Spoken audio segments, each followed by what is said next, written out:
اعوذ باللہ من الشیطان الرجیم پناہ مانگتا ہوں میں اللہ کی شیطان مردود سے۔ بسم اللہ الرحمن الرحیم شروع اللہ کا نام لے کر جو بڑا مہربان نہایت رحم والا ہے۔ اعوذ باللہ من الشیطان الرجیم بسم اللہ الرحمن الرحیم الرحمن علم القرآن خلق الانسان علمه البیان الشمس والقمر بحسبان والنجم والشجر يسجدان والسماء رفعها ووضع الميزان ألا تطغوا في الميزان وأقيموا الوزن بالقسط ولا تخسروا الميزان والأرض وضعها للأنام فيها فاكهة والنخل ذات الأكمام والحب ذو العصف والريحان فبأي آلاء ربكما تكذبان صدق اللہ العلی العظیم۔ یہاں سے سورہ الرحمن شروع ہو رہی ہے۔ اس سورت کا نام رحمان اسی لیے رکھا گیا ہے کہ سب سے پہلا لفظ اسی کا رحمان ہے، اور یہ سورت عام طور پر قرآن پاکوں میں یہی لکھا ہوتا ہے کہ مدنی ہے، اور اس سورت کے اندر 3 رکوع ہیں، 78 آیتیں ہیں، اور اس سورت کے اندر مسائل اور واقعات زیادہ تر عقیدے، رسالت اور قرآن پاک کی حقانیت اور قیامت کے متعلق ہیں۔ توحید، رسالت، قیامت اور اخلاق وغیرہ، قرآن پاک کی سچائی، اس طرح کی چیزیں اس صورت کے اندر اللہ تعالیٰ نے بیان فرمائی ہیں۔ خاص طور پر اللہ تعالیٰ نے اپنی نعمتیں بتلائیں کہ میری یہ نعمت، یہ نعمت، یہ نعمت، کس کس نعمت کی تم بے قدری کرو گے، کس کس نعمت کو تم جھٹلاؤ گے۔ جب ساری نعمتیں میں نے کی ہیں تو میرے حکم کو چھوڑ کر کے کہیں اور کیسے بھٹکتے ہو۔ تو یہاں جو بھی عنوان میں نے آپ کو بتایا یہ سارے وہ ہیں جو مکی صورتوں میں ہوتے ہیں، مدنی صورتوں میں نہیں ہوتے۔ اس لیے مفسرین کرام نے فرمایا کہ اسی کا صرف پہلا لفظ جو ہے الرحمن یہ مدنی ہے، باقی پوری صورت مکی ہے۔ لیکن اکثر علماء فرماتے ہیں کہ یہ مکی ہی ہے، مدنی صورت نہیں ہے، کیونکہ مدنی صورت کے اندر زیادہ تر جو مسائل ہوتے ہیں وہ اس طرح کی عام چیزیں سمجھائی جاتی ہیں کہ نماز، روزہ، حج، زکوٰۃ، اس طرح کی چیزیں، اور اس کے اندر عقیدے کی باتیں بتلائی گئی ہیں، اللہ تعالیٰ کی نعمتوں کا تذکرہ ہوا ہے، اس وجہ سے یہ صورت مکی ہے۔ اور اسی طرح کا ایک واقعہ بھی آتا ہے کہ رسول اللہ صلی اللہ علیہ وسلم جب طائف کے میدان سے واپس آ رہے تھے، طائف والوں نے بے قدری کی، تو واپسی کے اندر ایک جگہ پر اللہ کے نبی صلی اللہ علیہ وسلم تلاوت فرما رہے تھے، اور جنات نے وہ تلاوت سنی اور مسلمان ہو گئے۔ 7 جنات تھے۔ پھر انہوں نے جا کر کے اپنے لوگوں کو دعوت دی کہ ہم نے اس طرح کا قرآن سنا ہے، پھر وہ بھی آئے اور وہ بھی مسلمان ہوئے۔ تو اس وقت میں اللہ کے نبی صلی اللہ علیہ وسلم یہی سورہ رحمان پڑھ رہے تھے، تو معلوم ہوا کہ ہجرت سے پہلے نازل ہوئی ہے اور مکی صورت ہے۔ اللہ تعالیٰ فرماتے ہیں الرحمن علم القرآن وخلق الانسان وعلمہ البیان۔ اللہ ہی نے، رحمان ہی نے قرآن پاک سکھلایا اور انسان کو پیدا کیا اور انسان کو بیان کرنا سکھلایا، یہ سارا رحمان ہی کا کام ہے۔ گزشتہ صورت تھی سورۃ القمر۔ سورۃ القمر کے اندر زیادہ تر ناراضگی کی باتیں تھیں کہ اللہ تعالیٰ اس بات پر ناراض ہوتے ہیں، یہ سزا دیتے ہیں، یہ سزا دیتے ہیں، اور انبیاء کرام کا تذکرہ اللہ تعالیٰ نے فرمایا کہ صالح علیہ السلام کی بے قدری کرنے والے یوں تباہ ہو گئے، حضرت لوط علیہ السلام کو جھٹلانے والوں کو اس طرح سے اللہ تعالیٰ نے پکڑا، اس طریقے سے قوم سمود، قوم عاد، ان کی ہلاکت کا تذکرہ تھا۔ تو اس صورت کے اندر پھر اللہ تعالیٰ نے اپنی نعمتوں کا، اپنی رحمت کا ذکر فرمایا کہ آپ اگر ان عذابوں سے بچنا چاہتے ہو تو میری رحمت بھی بہت بڑی ہے۔ الرحمن، رحمان ہی ہے، اللہ ہی ہے جس نے قرآن سکھلایا، انسان کو پیدا کیا اور بیان کرنا سکھلایا۔ اس صورت کے اندر ایک خاص طور پر یہ بات ہے کہ اس صورت میں فَبِأَيِّ آلَاءِ رَبِّكُمَا تُكَذِّبَانِ یہ زیادہ مرتبہ، کئی مرتبہ آیا ہے۔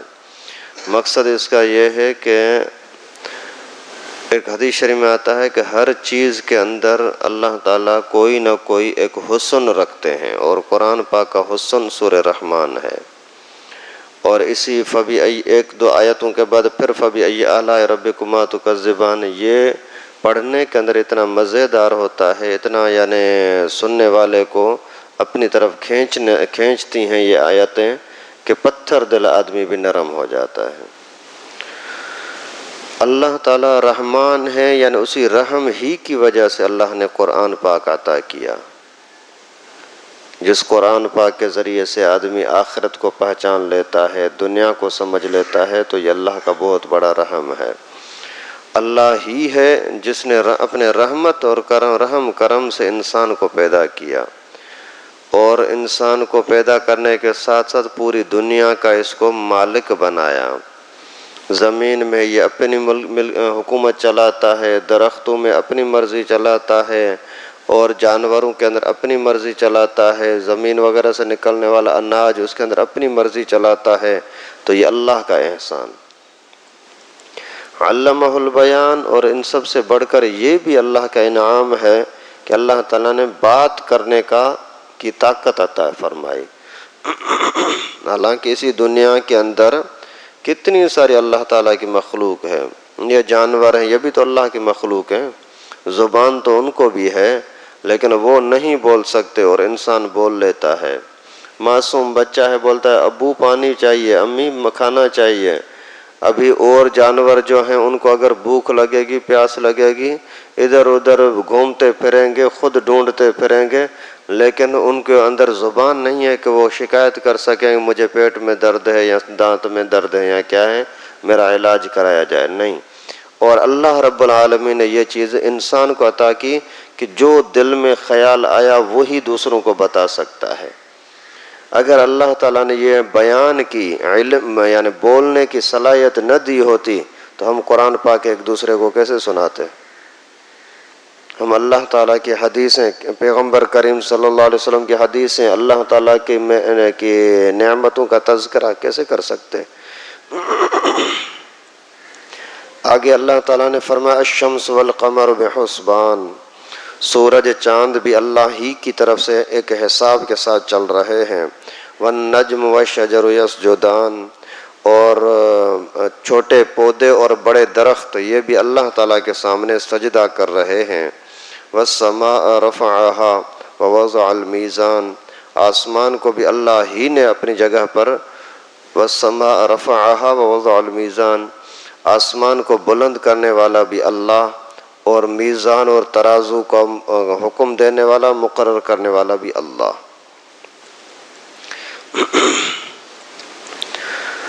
تمہیں پیدا بھی اللہ نے کیا، تمہیں بولنے کی صلاحیت بھی اللہ نے دی، لیکن جس زمین پر تم رہتے ہو، جس دن رات کے اندر تم رہتے ہو نا، یہ بھی اللہ ہی نے بنائے ہیں۔ الشمس والقمر، سورج ہے یا چاند ہے، اللہ تعالیٰ نے ان کو اپنے حساب میں لگایا ہے، اپنی ڈیوٹی پر لگایا ہے۔ سورج کس ٹائم پر نکلے گا، کس ٹائم پر غروب ہوگا، سورج کس ٹائم پر نکلے گا، کس ٹائم پر غروب ہوگا، کس راستے سے جائیں گے، کتنا دور ہو کر جائیں گے، کتنی ان کے اندر روشنی ہوگی، کتنی ان کے اندر گرمائش ہوگی، کتنے ان کے اندر یعنی منزلیں ہوں گی، جن جن منزلوں سے وہ جائیں، یہ سارا کا سارا اللہ تعالیٰ نے حساب رکھا ہے۔ یعنی آپ ایک لمحے کے لیے بھی اللہ تعالیٰ کی رحمتوں سے کے بغیر رہ نہیں سکتے۔ ہر وقت تم لوگ اللہ تعالیٰ کی نعمتوں سے نفع لے رہے ہو تو اس کی قدر بھی تو کرو۔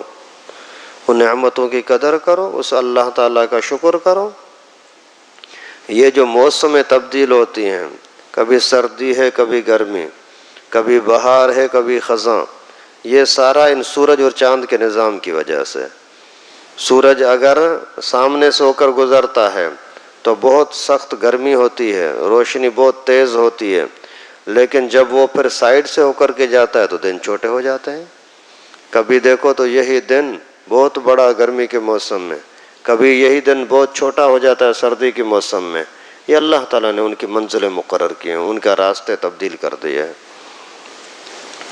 اور اسی طریقے سے پھر پودے ہیں یا درخت ہیں، سارے کے سارے سجدہ کرتے ہیں۔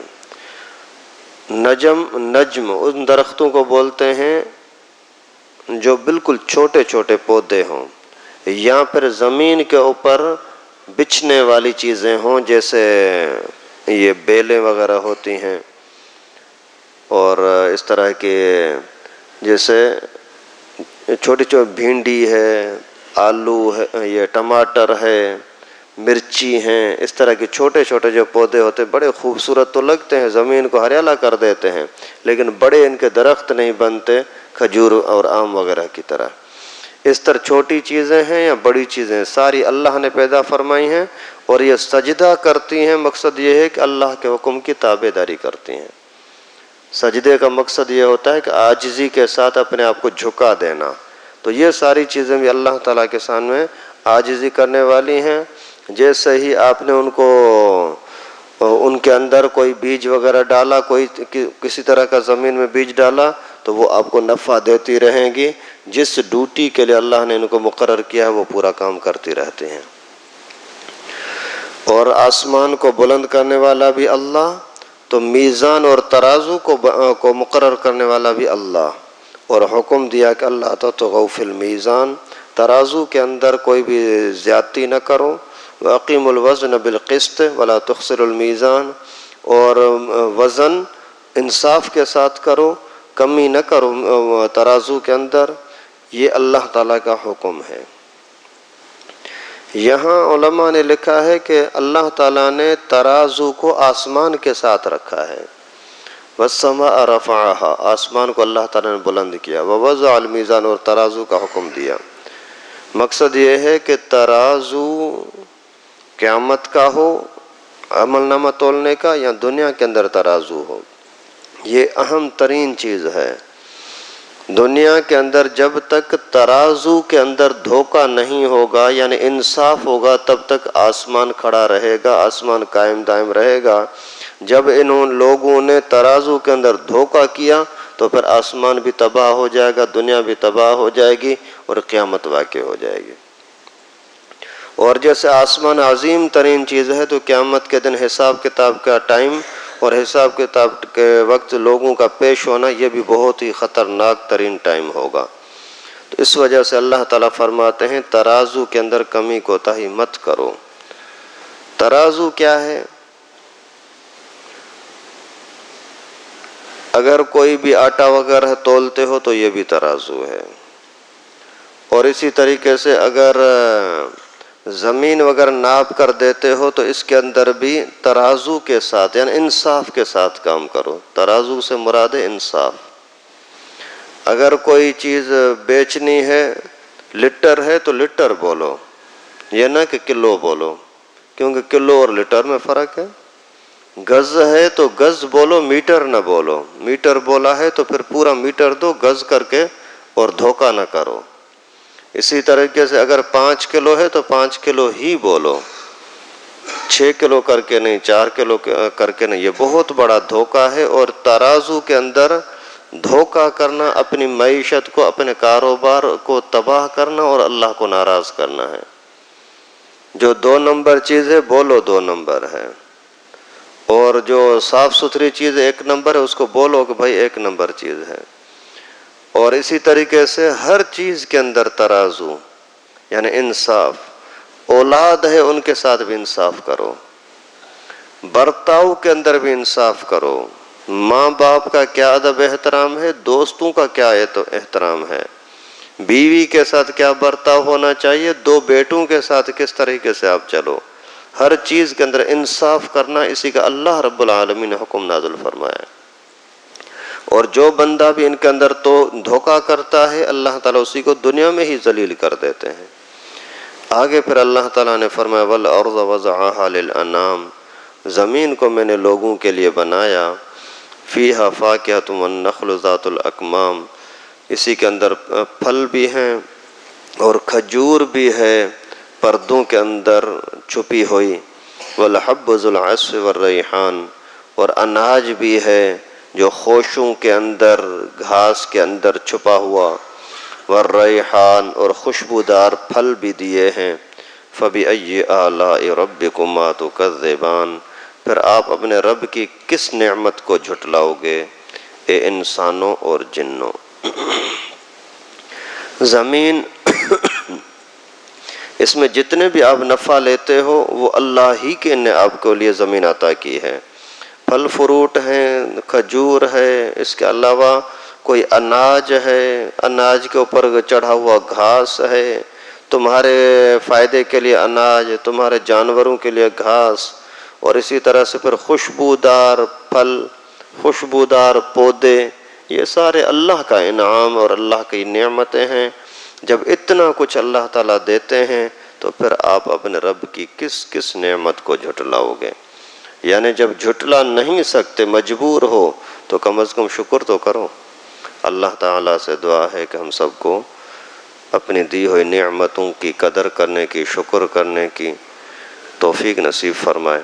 وآخر دعوانا ان الحمد للہ۔ لائک کریں ہماری ویڈیو کو، سبسکرائب کریں اور ساتھ میں بیل آئیکن کو دبانا نہ بھولیں۔